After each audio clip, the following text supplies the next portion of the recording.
Hi, my name is Jamie Billiot, and we're going to discuss my capstone project, which is over ways to reduce the duration of general anesthesia. This is for my MSU course with Dr. Bowman.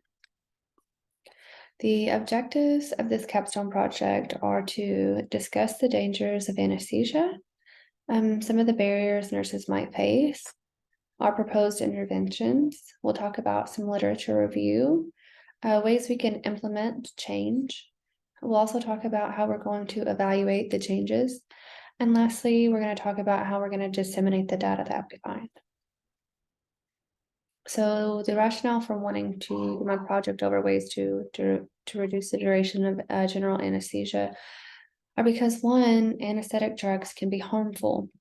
So propofol, which is the white drug that is generally pushed or always pushed to put the patient to sleep, is known to be just a little uncomfortable for the patient. It can cause some burning and some stinging. So a lot of the times your anesthesia provider will give you or push lidocaine prior to doing that. Unfortunately, too much lidocaine can result in lidocaine toxicity. And lidocaine excites the nervous system, therefore it can result in seizures. However, a lot of the time, the general anesthesia as a central nervous depressant can mask these symptoms until these drugs are wearing off and the patient is in PACU. And then we can start seeing some of the symptoms of the lidocaine toxicity. There's also a thing such as known as malignant hyperthermia. This is a very rare complication, but it can be highly fatal. So malignant hyperthermia causes high body temperatures, muscle rigidity, and heart arrhythmias. So a lot of the time, a patient doesn't know if they're susceptible to this until they have experienced it. So that makes it a little bit more difficult at engaging if a patient is going to have this. However, if you've had a family member who has had a problem with anesthesia in the past, which is a good indicator that you too can also be susceptible to this. General anesthesia also causes loss of vasodilation. Therefore, if you have a pre-existing illness or condition, say like congestive heart failure, this can be exacerbated by that. Also, whenever you're under general anesthesia, this massive vasodilation also makes it very difficult for the body to be able to regulate your body temperature. Therefore, we generally put on bear huggers on you, which is a warming blanket to help you regulate your body temperature. So the significance of wanting to do this project is also because patients have been known to be under anesthesia at excessive times before the surgeon even enters the OR. Which leads me to my problem statement. In surgery, how does starting anesthesia when a surgeon is done with their previous case compared to requiring the surgeon to be in the OR within 30 minutes of the patient entering the OR affect patient recovery? So we go in now to our literature review. One of our articles over intraoperative hypotension discusses some of the possible long-term effects of this. And some of the effects could be acute kidney injury, myocardial injury, and even death. We also covered more over lidocaine toxicity, and that goes back to can result in seizures, cardiac arrest, and even hypotension. On malignant hyperthermia, one of our journals discussed some of the triggering agents that are most commonly used that can cause this are halothane, sevoflurane, isoflurane, and desoflurane. It's a general rule that if you have a family member or you have experienced this in the past, to stay away from any ANE drug during surgery.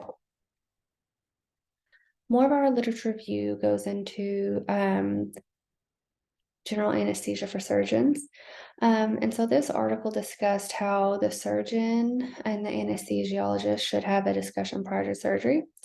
The discussion should indicate the following the procedures to be performed, the expected case duration, patient positioning, level of anesthesia, expected blood loss, and ability to use paralytics and vasopressors. If the surgeon and the general anesthesia provider are on the same page in expectations of the type of surgery and duration they're having, this can be more beneficial to the patient. So we also discussed or researched how to disseminate nursing science broadly. I found this article very useful in how it discussed the importance of sharing our research and ways to better our industry. So my plan proposal. The proposal plan was one, develop ways to reduce a patient's time under general anesthesia. Also, we want to educate on anesthesia's neurological and systemic effects. We also would like to follow a patient from beginning of admission through their healing journey for research, and then comparing their surgery times and duration of anesthesia to possible complications they may have to try to find a trend.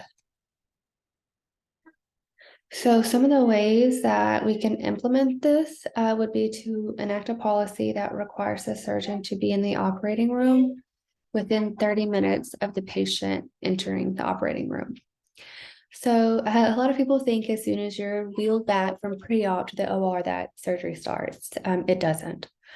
You have your anesthesiologist who they have to do their part. So they have to find your airway, intubate you, stabilize you, and then secure that airway. So once that's done, the nurse's role is to then position the patient. However, we have to do this simultaneously with anesthesia because we also don't want to dislodge that airway. So it's a very delicate dance that we do with each other. After we get the proper positioning down, then it goes on to prepping surgical site. And so that also takes time. You have dry times. So once you sterilize the incision site, then you have to wait. So it's not unheard of for the surgeon to not be in the OR when you enter the room with the patient, because you also have a lot of things that you're doing beforehand. However, any more than 30 minutes is excessive. Next, we'd like to discuss how maybe we should enact how the surgeon must be scrubbed out of their previous surgery before requesting the patient to be transferred to the OR. So when you have a surgeon who has their day filled with multiple surgeries and going through the steps that we just talked about, so intubating, positioning, and prepping, these surgeons know this takes time and they're on a schedule. So it's not unheard of for them to be closing with their previous case, telling their nurse to call out to the nurse's station and tell the nurse of the next case, hey, roll back with my patient, I'm almost done. That sounds very efficient. However, we don't know what could still happen in that previous case. What if an emergency arises, a bleeding, a hemorrhage of some type, and then you have a patient intubated on this table while you have an emergency going on in this case? It may sound efficient, but it's not safe. Next, we'd like to have an educational meeting with the CEO, the surgery scheduling staff, the OR director. This meeting can discuss the effects and complications of anesthesia. So if we get all players in the room and talk about this together, then there should be no room for any misunderstanding or misinformation, and that way everybody is on the same page. Lastly, we would really need patient participation in order to get results from this. So we would like to get the patient's consent to reach out to them and keep up with them in their post-surgical stage. So some of the ways that we can evaluate this would be, again, patient assessment. So we can continue to monitor the patient for if they have complications, if maybe they have exacerbations of any pre-existing conditions that the surgery may have caused, or possible readmission because they're not healing well at home. Another thing we could do would be charting analysis of general anesthesia start to surgery start. So in the OR, times are crucial. You're charting every time. So you're going to chart anesthesia start, surgery start, patient in room, physician in room, prep, what time you prepped. So if we were able to look back and see what time anesthesia started their anesthesia and when the surgeon entered the room, and see if we see a narrowing of those times, that could be another way to say, hey, our policy is working and they're adhering to it. which again goes into our next case of, is the policy being enforced? And that would be a good way to check that. Another way to evaluate the effectiveness of this is, are we going to enact consequences for surgeons who are late to the OR? These surgeons know they have surgery scheduled. There's really no reason why they should be late. There needs to be harsh consequences for this, possibly revoking their surgical rights or privileges, surgical privileges. So how are we going to disseminate this? One, we can create staff education pamphlets that's handed out not just to the OR staff, but to pre-op and PACU. Yes, there are other departments, but we all work together.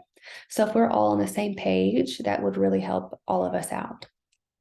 Next, meet with hospital leaders to share research. That'd be a really great thing. Surgeons are a huge money source for the surgery or for the hospital. So if we meet with our hospital leaders to discuss, hey, our patients are having adverse outcomes due to prolonged anesthesia times, what are ways we could do to stop this? Also, include anesthesia leaders in educational meetings. They're administering the anesthesia. Their input and their voices are imperative to helping enforce this. So this leads me to my summary. In summary, I believe that the operating room staff need to raise their level of patient advocacy. It is imperative that nurses and anesthesia providers speak up when patients are on the operating room table for excessive times before surgery begins. Also, I believe that anesthesia can have fatal effects. Therefore, limiting the amount of time a patient is under a general anesthesia should always be a priority. This sums up my capstone project presentation, and I thank you so much.